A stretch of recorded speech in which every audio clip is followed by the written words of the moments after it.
that new pattern of behaviors is going to come from a sense of identity, habits, beliefs. And all of this is possible because the brain has this really cool property called neuroplasticity.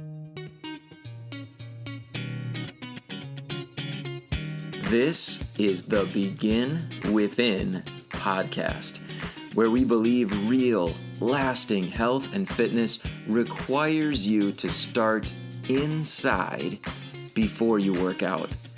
I'm your host, Nate Slegger, and I'm here to show you behind the scenes of fitness. You already know exercise is good for you, but what about all the other things in life that affect your fitness? If you're looking for extra motivation to get started or to make sure you keep going, this is the place for you.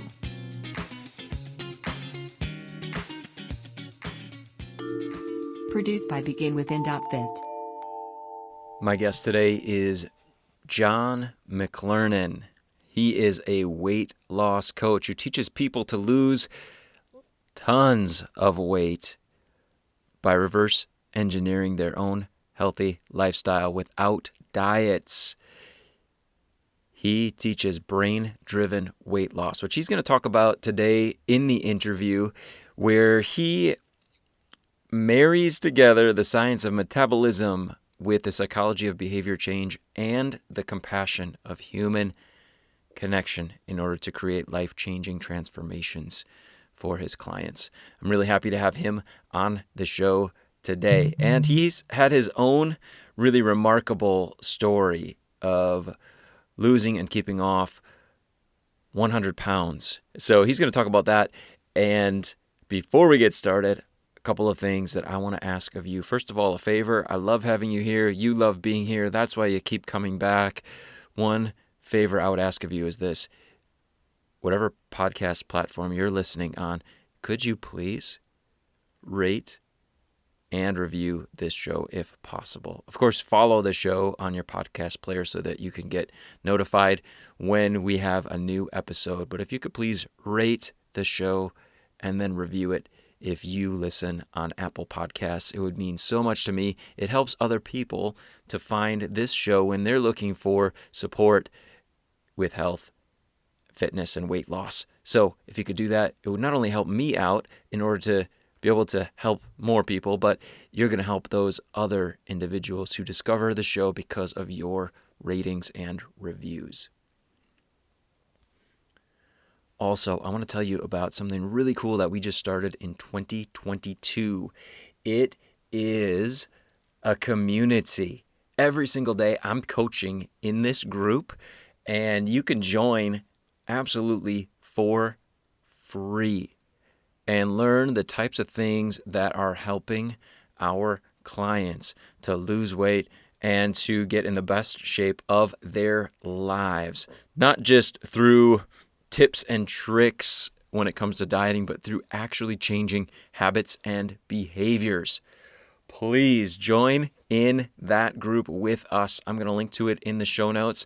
Come on in to the Begin Within Insiders Club by clicking the link in the show notes.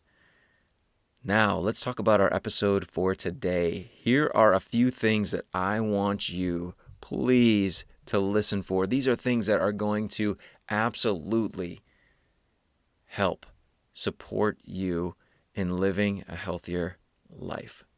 I promise.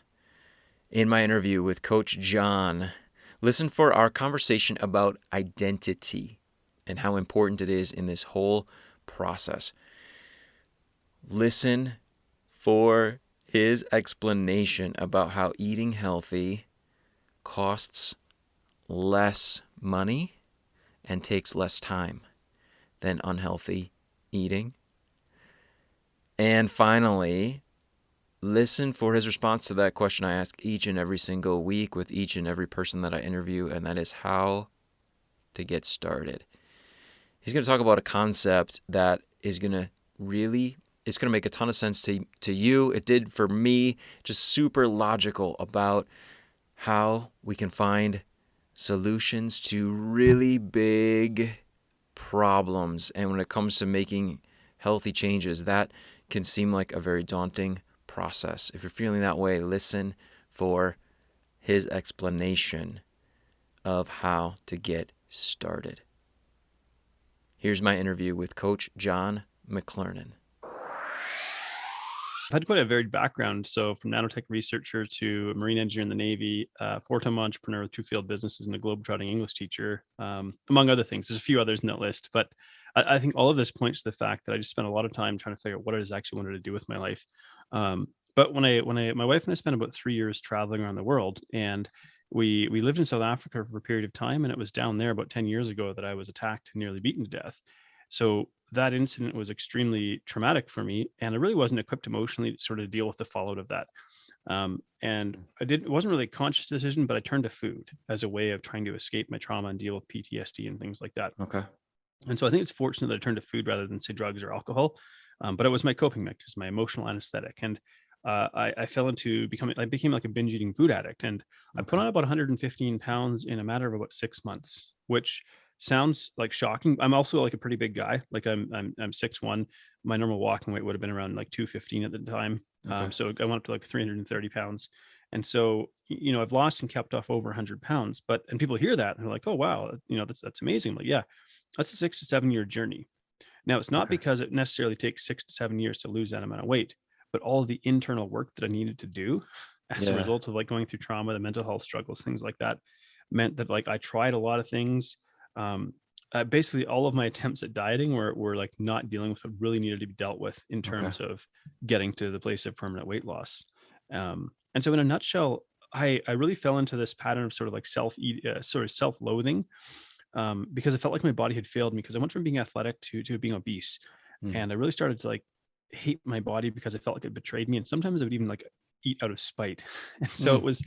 this is kind of the backdrop for my 100-pound weight loss, though, or Yeah. my losing the weight and keeping it off for good. And it almost sometimes feels like I'm describing like a different person. Well, really, I am, because I am a transformed person in a sense. And every one of us, if people want to lose weight, this is what it's really about. If you want to lose the weight and keep it off, you have to kind of become this transformed person rather than, I temporarily change my behavior and then go back to my old habits. Yeah. Yeah, absolutely. Yeah, I could see that being very true. So what what were some of the things that helped you to make that transition or that transformation yourself? Truthfully, the biggest thing wasn't really myself. I would say within myself is the willingness to ask somebody else for help.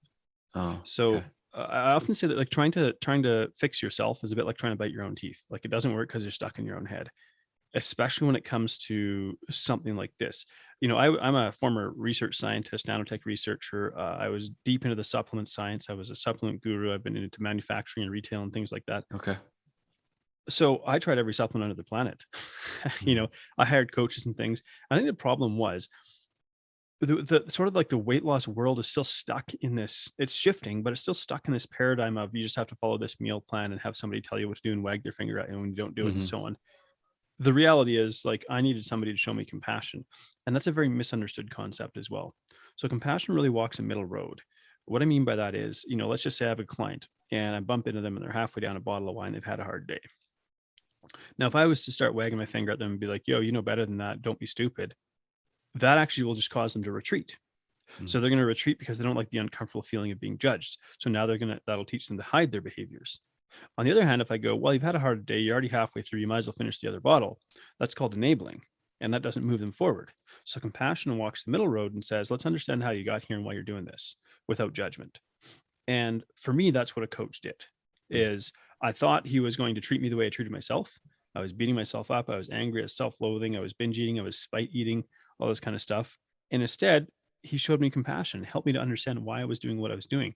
And when I was able to connect the dots and really move into practicing self-love and self-compassion, that's when the shifts really started to happen. So Mm. I had to learn these things because it wasn't self-love and self-compassion wasn't really taught. And Yeah. it wasn't really something I was familiar with, especially being male. Yeah. And I think like at least I see those kind of catchphrases, but Yeah. I get the sense that as you talk about them, that there's a lot Yes. behind learning those. So how do you learn them? Well, I think about like the stages of change. So the first stage is called awareness, right? So we become aware there's a problem here that I need to solve and I don't know how to do it. The next stage is like to make a decision. Okay, so I'm deciding to make a change, but there's a little joke that goes, there's 5 frogs sitting on a log. 4 of them decide to jump in the water. How many frogs are left in the log? 5. They made a decision. That doesn't mean they did anything. Okay. I was scared Right. to answer. I was like, wait, let me think. Right. Okay. Yeah. So making a decision doesn't mean you've actually started taking action. It just means you've made a choice, a conscious choice that I am going to take action. Right. So you get to the place of decision. Then it's helpful to have like a strategy. So if you decide I'm going to take action. Well, what action am I going to take that's actually meaningful? Because there's a lot of people just like taking unhelpful actions, shall Yeah. we say. I'm going to cut out an entire food group. That's not sustainable, right? So you need to be strategic in terms of what you do. I think setting up some form of accountability, whether it's with yourself, with an app, with a coach, with a friend, with a loved one, some kind of accountability, because we benefit as human beings from somebody just checking in on us. How you doing? And then actually taking the action, right? So for me, how do you start to learn self-love? It started with brushing my teeth. And that sounds like such a small action that most of us take for granted. But when I was trapped in this mindset, so what we do is we have this picture of ourselves, this perception of ourselves, the sense of identity. We act out on repeat behaviors that reinforce that sense of identity. Hmm. So for me, my sense of identity was rooted in I'm worthless, I'm a fat loser, everybody hates me, nobody loves me, I'm not worth anything. Now, this is a really distorted view. I can look back now and go, oh my gosh, like I was trapped in this cognitive distortion. This wasn't true at all. I was taking how I felt about myself and projecting it onto everybody else and assume they must feel the same way because I figured they must see me the way I saw myself. That wasn't true, of course. So, how do you shift a belief? Because beliefs drive behaviors. And it was to take an action, a small action, contrary to that belief on a repeated basis. And we chip away at that belief. So brushing my teeth was an act of self-care. That act or that action was contrary to this idea that I'm worthless, that I'm not worth investing in, I'm not worth taking care of. And I could build on that. I put a bottle of water beside my bed every morning. So I drink maybe 500 mils or 2 cups of water in the morning. Okay, now I've hydrated and so on. And so we just start to build these little acts of self-care in, and they just start to chip away at that belief. Wow. Interesting. So do you feel like there was some magic to those things that you picked, or, as you're helping other people, or is it just up to the individual? I wouldn't necessarily say to everybody, you have to start with brushing your teeth necessarily, but I would probably explore with them something that's meaningful. And when I encourage people to start, I say like, how do we build a lifestyle that we'll take one step back and sort of zoom out a little bit and go, okay, Yeah. you want to lose weight, you want to be able to keep it off for good. How are you going to do that? You're going to do that by building a lifestyle that you enjoy, that you can keep doing. 10 years later, maybe it'll have shifted, but you can kind of basically keep doing this thing. So if we look at it from the perspective of the brain, we go, how do we do that? Well, what we need to repeat a behavior enough times that we don't have to think about it. We call that a habit, right? So we want to build that into it. So for each individual, we can start with a principle. Let's say a principle like self-care, but we're going to decide what is the action we're going to set for you. What's that behavior that you want to repeat that also reinforces a new belief or a new paradigm or new perspective behind that belief. So I kind of focus on what we call brain-driven weight loss in the work that I do. And it's relatively novel. I don't hear a lot of people talking about it. I don't think I'm the only one, but there's not a lot of people talking about it because you're still witnessing, I don't know, the Instagram fitness models in their Gymshark pants being like, here's my meal plan to get a bum like mine or something like that. Like, that's not my thing. That's not my jam, Yeah. So yeah, and I was curious about that. I saw on your in your work, brain-driven weight loss. Yeah. How would you define that? Like, what does that mean to you? Yeah, in a nutshell, like it's a term that I've coined. As far as I know, I haven't heard anyone else use it. We want to shine a light on the fact that, like, yes, what we eat matters, and how we choose to be active or not. These factors will influence our weight and health, but it's the brain that drives our decision making and our actions. And a lot of approaches to say to lose weight or to create change or to transform ourselves, they take this outside in approach. I'm going to impose these rules and restrictions on you to force you to change. That doesn't acknowledge the internal environment, our emotions, our mindset, our psychology, our habits.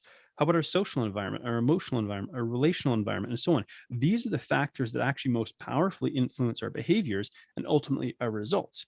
And on top of that, a lot of our actions take place at the like the subconscious at the unconscious level. Mm. Part of which is because our brain forms habits. A behavior we repeat, our brain will automate. Why? So we don't have to think about it all the time, because that precious conscious awareness is a limited resource. So everything that we can automate, we will.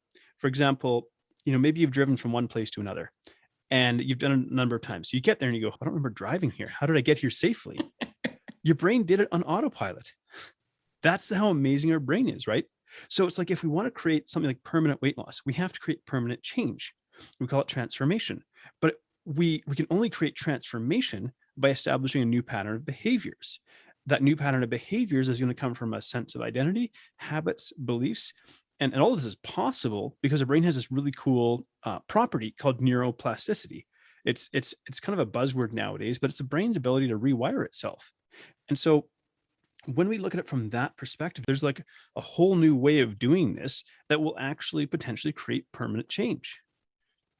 Well, yeah, I love it. Yeah, we've talked a little bit about neuroplasticity here, but I think the connection back to identity is what I've heard you say that a couple of times, and that seems like maybe a missing piece for a lot of people. Do you feel like that's true?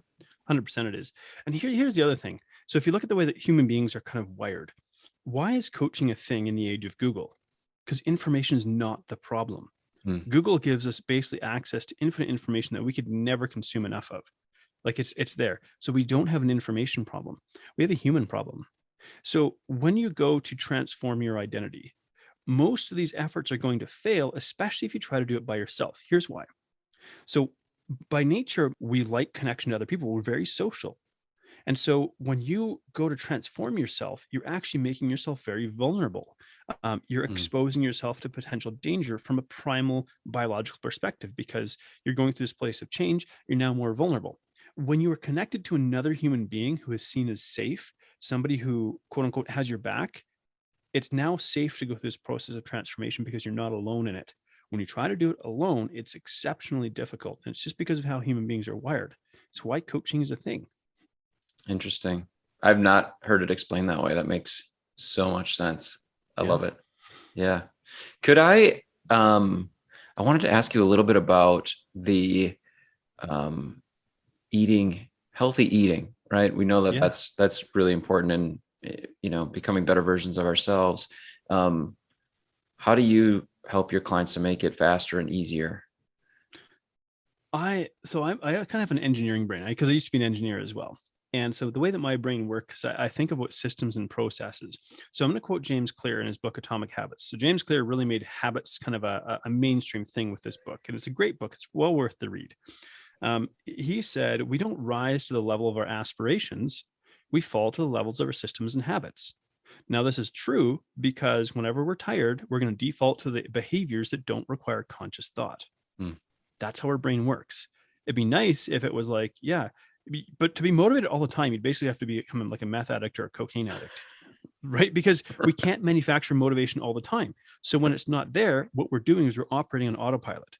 And so again, when we understand that's how our brain works, and we understand that, it's like, oh my gosh, this stuff makes sense. I'm not motivated all the time. So I do what I outsource my cooking to my appliances. So I've got like a slow cooker, an instant pot, an air fryer, a rice cooker, and an oven. Now, most times if I'm putting something in one of these devices, I can just put it in there and it does its thing and I go away. I don't have to think about it. So if you were to compare, let's say if you go to a drive-through, especially like during the busy times, like lunch, dinner, coffee, whatever, you're probably waiting like 10 minutes, 5 to 10 minutes in line, depending on what you're getting, plus you're spending, $5 to $10. Coffee ain't cheap these days, right? Well, it's like I went and said, how do I make it so that I can make a healthy meal for like $3 or less that takes me less than 10 minutes of prep work? Because then I'm beating what the drive-through is telling me. Frozen vegetables, they're amazing. They're picked at peak freshness and they're flash frozen. So they basically lock in the nutrient integrity. So they actually hold it better than fresh. This is not to say don't eat fresh. But let's say I'll roast my frozen veg. I have 25 different like spice and flavoring blends. So I can always introduce novelty through that. So maybe I'll throw some of those in the oven. No prep work required because they're already cut into pieces. Maybe I'll throw a couple of pork chops in my air fryer and hit go. Throw a cup of rice in my rice cooker and hit go. And they all take roughly 20 to 25 minutes to prep. The frozen veg you do 25 minutes, that kind of thing. So knowing that, it's like it takes less than probably 6 minutes to put all of this in motion and hit start on all these different appliances. And then I walk away, set a timer, walk away, come back, and ta-da, I have this healthy meal waiting for me. I just have to dish it up now. Nice. So if you can think about it like that, because I think what stops a lot of people from maybe even pursuing healthy eating is this idea that I have to slave away in the kitchen and spend hours and spend tons of money and all this kind of stuff. It's not true. Nice. You can make it really simple, but it's breaking free from this all or nothing perspective where it's like, this has to be this perfect, incredible gourmet meal that's going to be healthy. I'm like, nah, like if you microwave your frozen vegetables, it's still better than going for like a triple bacon cheeseburger and poutine. Yeah. If you had the opportunity to give some advice to someone who was just starting out, like maybe they're listening to this and this is kind of like light bulb for them. Like I've got to make changes, but I'm not started yet. How would you recommend that they begin? Well, I always ask my clients this question: how do you eat an elephant? One bite at a time. Now, the elephant is a metaphor for a really big problem we're facing. The challenge is we look at the size of that problem. Let's say I have to lose 50 pounds or 80 pounds or something like that. And we get this sense that the magnitude of the solution has to match the magnitude of the problem. And that's impossible. The equivalent is trying to swallow the elephant whole. Doesn't work. But you eat it one bite at a time. Now, there's another really cool perspective I heard recently. And it was this idea that, we think about if we were to go back in the past, one small action creates this massive ripple effect. So we'd be worried about going back in the past and one small action creating this chain ripple event that entirely changes the future. But I'm like, well, hang on a sec. Imagine if you did a small action today that had like this ripple effect that massively changed your future. It goes back to this idea that creating massive change doesn't require massive action. That makes a great meme on the internet, a great motivational meme. But the truth is, these little actions, man, they have these huge spillover effects. So the other piece of the puzzle might be this. We need what we call an emotionally compelling reason. And what that does is that attaches meaning to a small action that otherwise by itself would seem meaningless. So for me, for example, like I'm a dad, why I do this is because I want to be an active dad. I want to get on the floor and play with my kid. We can expand in more detail when we talk about parenting, but that at its core is like, I have a reason why I want it that attaches meaning to these small actions. Gotcha. Nice. So the advice would be find your why and then find a small action. Yeah. That will help you move in that direction. Start with the small action. So don't try to match the size of the problem with an equivalent size solution, because that's a guaranteed recipe for failure. Nice. Coach John, thanks so much for being here. It's been an absolute pleasure, man. It was so great to have Coach John on the podcast here. I'm so thankful that he shared some of his time and his knowledge with us. I just benefited so much from listening. I hope that you did too. If you would like to connect with Coach John and follow his work and continue to benefit from him, there's a link in the show notes to freedomnutritioncoach.com where you can get his ebook, which will show you how to crush your cravings. So check that out, download that book, and continue to work on becoming the best possible version of yourself. I want to just revisit a couple of those themes that I asked you to listen for that were throughout the interview. Number one, the importance of identity in this health journey that you and I are on. We have to change our beliefs. We have to get used to the idea of changing who we are in order ultimately to be successful. Of course, that can be scary. That means that we're going to maybe feel like an outsider even in our own life, in our own situations that where we used to feel comfortable, we used to feel a sense of belonging. Now things are going to change, and that is a part of the process. That is okay. But that also means having some support is very helpful. And I would argue necessary in the process. So Acknowledge that, embrace it, and get the support that you need in order to keep on moving forward in becoming the best version of yourself, in changing who you are in order to be a healthier version of who you are. Another theme I asked you to listen for was about how it costs less to eat healthy, how it takes less time to eat more nutritious meals. There it is. I've heard that excuse so many times. It costs too much to eat healthy. It takes too much time. I don't have the time. I'm too busy. Let's drop the excuses. We can find a way. And Coach John explained, hey, here's a way that might work for you. If that does, awesome. If there's something else, great. The bottom line is we need to make changes to the way that we're eating in order to improve health, right? We know that. We need to make changes to the way we're living in order to actually change, in order to be healthier. So we have to find a way. We have to find a way. And the excuse of, well, I haven't done it because it costs too much money. I haven't done it because I don't have the time. We can take that right out of the way today because of what we heard, because of that great advice and that coaching on how to make it happen. And maybe we need to be honest with ourselves, and maybe those excuses, right? It costs too much. It takes too much time. Maybe they were actually serving us. Maybe they were helping us to stay the same, helping us to stay comfortable. And those excuses are more than just our reasons that are, we say standing in our way. Those are my barriers. Maybe they're actually more like a protective little shield that we put around ourselves to keep us from moving forward, right? So let's attack the excuses. I think that's the bigger theme there. Whatever is standing in your way, take a good look at it. Is that really true? Or is it serving some other purpose in terms of just keeping us comfortable, keeping us the same when deep inside we want to make a bigger change? And then, of course, that advice, we hear it over and over again. You've heard it from so many experts here on the podcast. You've heard it from me. And Coach John explained it so well. The magnitude of the solution does not have to match the magnitude of the problem. And if we try to match the magnitude of the solution that we decided with the magnitude of the problem, chances are we are going to fail. We are not going to be successful. But instead, if we just attach meaning to tiny actions, little steps that we can take, starting right now,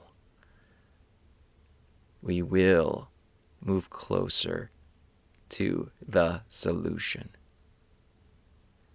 Thank you so much for joining me here on the Begin Within podcast this week. Please join the community that I mentioned, free Facebook group where I'm going to be coaching you each and every single day. I'm already there. I'm there every day already. Come and join us. Click on the link in the show notes. Come be part of moving in the right direction, taking small steps each and every day to solve the health and fitness problems that are in front of you right now. There's support all around you. Just reach out and get what you need. I'll talk to you next week.